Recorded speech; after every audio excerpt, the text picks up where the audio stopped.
BSc second year में हमारा आज का टॉपिक है विशेषण। पिछले कुछ वीडियो में हमने नर युग्मकोद्भिद, मादा युग्मकोद्भिद इनके बारे में अध्ययन किया है। आज हम अध्ययन करेंगे विशेषण या फर्टिलाइजेशन के बारे में।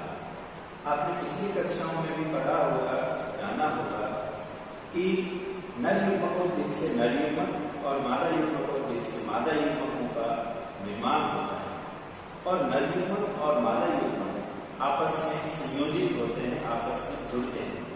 तो नर युग्मक और मादा युग्मक का संयोजन ही निषेचन कहलाता है, फर्टिलाइजेशन कहलाता है। अवृतबीजी पादपों में जो नर युग्मकोद्भिद होता है विद्यार्थियों, यानी परागकण होता है, उसमें दो नर युग्म तथा मादा युग्मकोद्भिद अर्थात भ्रूणकोश, उसमें एक अंड या मादा युग्मक पाया जाता है और ये आपस में जब मिलते हैं तो यह घटना ही निषेचन कहलाती है। निषेचन के बारे में सबसे पहले स्ट्रासबर्गर नामक वैज्ञानिक हुए, उन्होंने लीलियम नामक पौधे में इसके बारे में बताया, अर्थात निषेचन की खोज लीलियम नामक पादप में स्ट्रासबर्गर ने की थी। विद्यार्थियों जानते हैं कि नर युग्मकोद्भिद यानी परागकण जो होता है वह बाह्य छोर और अंतस्थ छोर एक्साइन और इंटाइन से निर्मित होता है। अवृतबीजी पादपों में निषेचन से पहले एक और घटना घटती है, परागण, यानी परागकणों का वर्तिकाग्र पर पहुंचना परागण कहलाता है। परागकण या तो उसी पादप या उसी पुष्प या दूसरे पादप या दूसरे पुष्प की वर्तिकाग्र पर पहुंच जाते हैं और वर्तिकाग्र पर वो जाकर स्थित हो जाते हैं, वहां जमा हो जाते हैं। वर्तिकाग्र या तो चिपचिपी होगी या फ्लैशी होगी, रोएदार होगी, तो उस कारण से परागकण वहां जाकर फंस जाते हैं और वर्तिकाग्र के ऊपर काफी प्रोटीन, अनेक प्रकार के एंजाइम जैसे फॉस्फेटेज एंजाइम, हाइड्रेलेज एंजाइम, इस प्रकार के एंजाइम पाए जाते हैं। उन एंजाइम की क्रिया के कारण जो बाह्य छोर होता है, एक्साइन होता है, ये धीरे धीरे नष्ट होने लगता है और जो जनन छिद्र होते हैं परागकण, उनके माध्यम से परागकणों से एक नलिका रूपी संरचना निकलती है जिसे पराग नली या पॉलन ट्यूब कहते हैं। जैसे ही परागकण वर्तिकाग्र के ऊपर जाएगा और इसका जो बाह्य छोर है वो विकसित होने लगेगा और जनन छिद्रों से जब जो पौध होते हैं उनसे एक नलिका रूपी संरचना पराग नलिका का विकास होगा। विद्यार्थियों, पराग नली या जो पॉलन ट्यूब होती है सामान्य स्थिति में एक परागकण से एक पराग नलिका ही निकलती है, लेकिन कुछ पादप ऐसे हैं जैसे एल्फिया रोजिया है जिसमें 14 पराग नली निकलती हैं, मालवेसी का मालवा है जिसमें काफी निकलती हैं, एस्केलेपियाडेसी में पोलिनिया पाए जाते हैं परागपिंड, तो उनमें भी समूह में पराग नलियां निकलती हैं। लेकिन एक बात यहाँ ध्यान देने योग्य है कि चाहे जितनी भी पराग नलिकाएं निकले, बीजांड तक एक पराग नलिका ही पहुंचती है, बाकी पराग नलिकाएं रास्ते में ही, वर्तिका में ही नष्ट हो जाती है और जो पराग नली है वह बीजांड तक पहुंच जाती है। जैसे जैसे पराग नलिका वृद्धि करती है, पराग नलिका वर्तिकाग्र से वर्तिका के माध्यम से और बीजांड तक पहुंचती है। तो जो वर्तिका होती है वह कई प्रकार की हो सकती है, अर्थात जो पराग नलिका का मार्ग है वह किस प्रकार का होगा। विद्यार्थियों, पराग नलिका का मार्ग मुख्य रूप से वर्तिका होगा, स्टाइल जो है वो होगा, यानी उसमें से होकर वह बीजांड तक पहुंचती है। तो वर्तिका मुख्य रूप से आंतरिक रूप से 3 प्रकार की हो सकती है, विवृत यानी ओपन, अर्धविवृत यानी हाफ ओपन और संवृत यानी क्लोज। विवृत यानी जो ओपन वर्तिका होगी यह अंदर से खोखली होती है और पराग नलिका को आगे बढ़ने में कोई ज्यादा समस्या का सामना, ज्यादा कठिनाई का सामना नहीं करना पड़ता, जैसे बैटेवरेस की कोई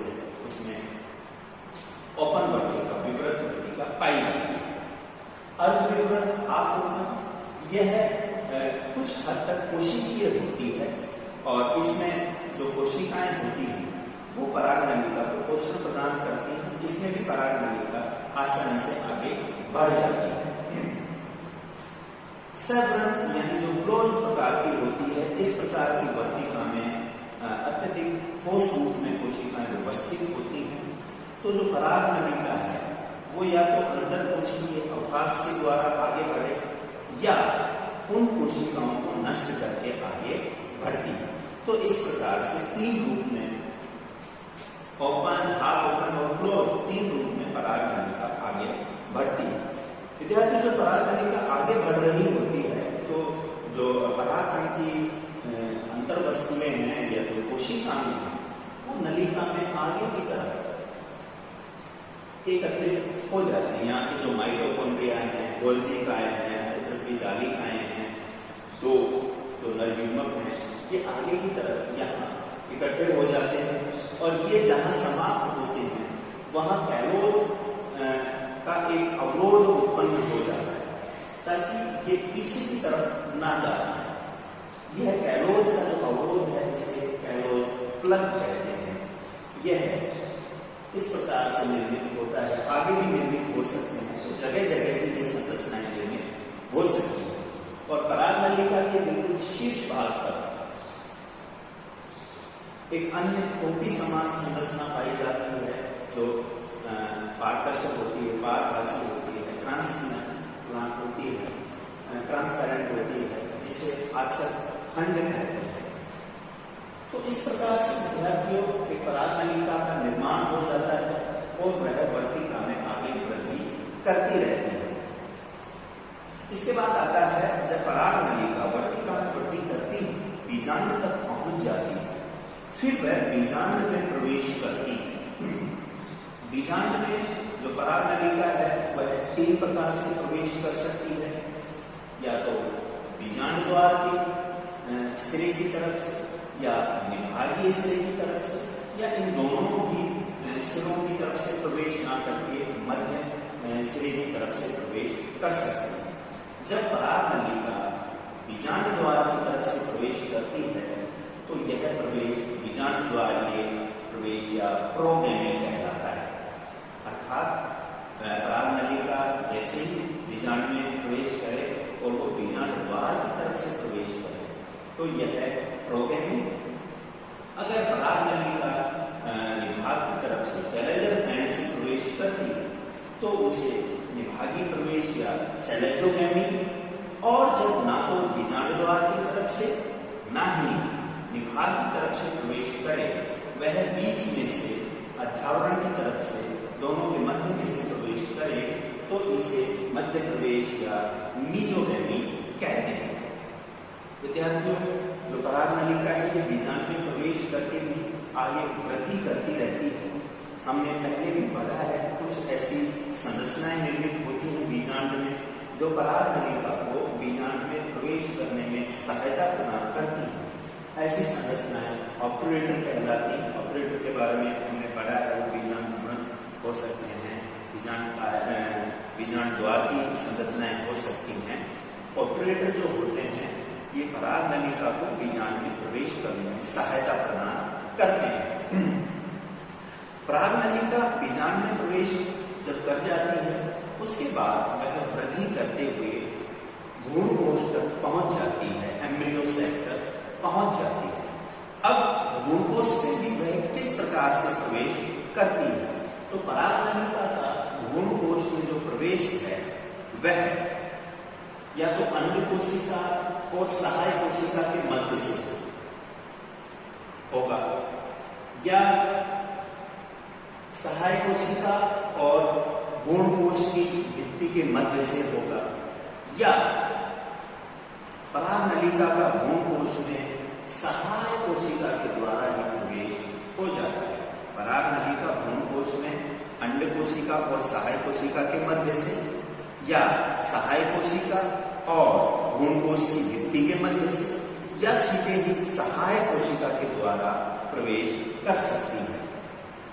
विद्यार्थियों, जैसे ही जो पराग नलिका होती है वह सहाय कोशिका के द्वारा प्रवेश करती है तो उससे पहले ही जिस सहाय कोशिका के द्वारा वह भ्रूण कोश में प्रवेश करेगी वह नष्ट होने लग जाती है। पराग नलिका उसमें प्रवेश करती है तो कुछ समय बाद पराग नलिका का जो जीव द्रव्य है वह उसमें आ जाता है, लेकिन सहाय कोशिका और पराग नलिका यानी परागकण का जो जीव द्रव्य है, जो कोशिका द्रव्य है, वह कभी भी सम्मिलित नहीं होते, एकत्रित नहीं होते। जो परागण का जीव द्रव्य है, परागकण का जीव द्रव्य है, वह विभागीय सिरे की तरफ और सहाय कोशिका का जीव द्रव्य बीजांडद्वारीय सिरे की तरफ एकत्रित रहता है।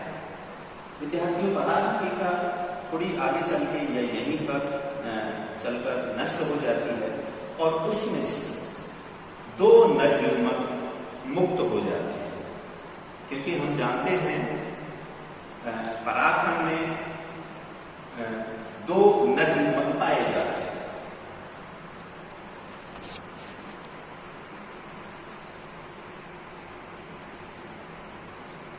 दो नर युग्मक भ्रूणकोश में मुक्त हो जाते हैं। 2 नर युग्मक जब भ्रूणकोश में मुक्त हो जाते हैं तो उनमें से एक नर युग्मक अंड कोशिका के साथ संयोजित हो जाता है, अंड कोशिका के साथ मिल जाता है। यह घटना सत्य निषेचन या सिनगेमी कहलाती है। 2 नर युग्मकों में से एक नर युग्मक अंड कोशिका के साथ मिल जाएगा और इस घटना को सत्य निषेचन या सिनगेमी कहते हैं। इसके बाद एक नर युग्मक और अंड के मिलने से एक द्विगुणित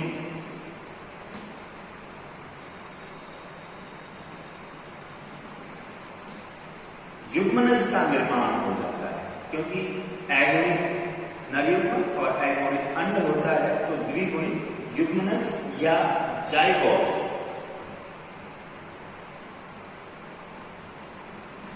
का निर्माण हो जाता है। तो एक नर युग्मक और अंड के मिलने से द्विगुणित युग्मनज या जाइगोट का निर्माण होता है। यह आगे चल के भ्रूण या एम्ब्रियो में परिवर्तित होता है। यह घटना सत्य निषेचन या सिनगेमी कहलाती है। जबकि दूसरा नर युग्मक ध्रुवीय केंद्रकों के साथ संयोजित हो जाता है और एक त्रिगुणित संरचना भ्रूणकोश एंडोस्पर्म का निर्माण करता है। दूसरा नर युग्मक ध्रुवीय केंद्रकों से संयोजित होकर त्रिगुणित संरचना, ट्रिप्लॉइड संरचना भ्रूणकोश या एम्ब्रियोसैक का निर्माण करता है। यह घटना त्रिसंलयन, ट्रिपल फ्यूजन कहलाती है और इसके द्वारा भ्रूणकोश मातृ कोशिका का निर्माण होगा पहले और बाद में उस कोशिका से भ्रूणकोश का निर्माण होता है। विद्यार्थियों, यह पूरी की पूरी घटना जिसमें नर युग्मक 2 बार निषेचन कर रहे हैं, एक नर युग्मक अंड कोशिका से और दूसरा नर युग्मक ध्रुवीय केंद्रकों से निषेचन कर रहे हैं, इसको ही द्विक निषेचन या डबल फर्टिलाइजेशन कहते हैं। और हम जानते हैं द्विक निषेचन या डबल फर्टिलाइजेशन अवृत बीजियों का, एंजियोस्पर्म का एक बहुत ही महत्वपूर्ण और लाक्षणिक गुण है। इन्हीं में यह पाया जाता है। इस प्रकार से एक निषेचन से युग्मनज और दूसरे से भ्रूणकोश यानी एम्ब्रियो एंडोस्पर्म का निर्माण होता है। विद्यार्थियों, हम कई बार भ्रूणकोश और भ्रूणकोश, एम्ब्रियोसैक और एंडोस्पर्म में कंफ्यूज हो जाते हैं। हमें कंफ्यूज नहीं होना है। भ्रूणकोश यह पूरी की पूरी संरचना है जो निषेचन से पहले निर्मित होती है, अगुणित होती है। भ्रूणकोश या एम्ब्रियोसैक निषेचन से पहले निर्मित होती है, अगुणित संरचना है। इसमें अंड, सहाय कोशिकाएं, ध्रुवीय केंद्र, प्रतिमुखी कोशिकाएं ये पाए जाते हैं। जबकि भ्रूणकोश एंडोस्पर्म एक त्रिगुणित संरचना है जो निषेचन के बाद निर्मित होती है और यह विकसित होते हुए भ्रूण को पोषण प्रदान करने का कार्य करती है। भ्रूणकोश एंडोस्पर्म का प्रमुख कार्य क्या है? भ्रूण को पोषण प्रदान करना। तो द्विनिषेचन का जो सबसे महत्वपूर्ण गुण है, सबसे जो इम्पोर्टेंट जो इसके बारे में चीज है वो यही है कि द्विनिषेचन के द्वारा भ्रूण कोश का निर्माण होता है, जो विकसित होते हुए भ्रूण को पोषण प्रदान करता है। किसी कारण से अगर भ्रूण कोश निर्मित नहीं होता है तो जो बीज बनेंगे उनकी जीवन क्षमता कम होगी। ऐसे जो बीज हैं वो कम प्रतिरोधी होंगे, आसानी से नष्ट होने लायक होंगे। तो द्विनिषेचन का एंजियोस्पर्म के जीवन काल में काफी महत्वपूर्ण स्थान है और द्विनिषेचन के एंजियोस्पर्म में ही पाए जाने वाली परिघटना है। आज के लिए